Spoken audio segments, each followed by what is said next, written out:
సెలవు లేక భోజనం చేసి సుఖించగలమా? మా పిల్లలను వృద్ధి పొందించావు, మా మధ్య దీవించావు. మా పిల్లలను వృద్ధి పొందించావు, మా మధ్య దీవించావు.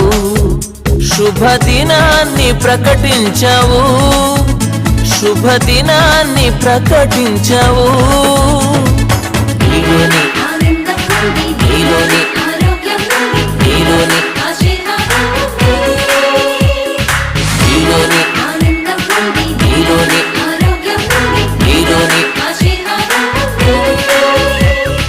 నీ సెలవుతోనే జరిగెను ఈ కార్యము, నీ సెలవుతోనే జరిగెను ఈ కార్యము. కోరుకున్నామని కాదులే, కష్టపడ్డందుకే రాదులే. కోరుకున్నామని కాదులే, కష్టపడ్డందుకే రాదులే. నీవు కరుణిస్తేనే అగునులే.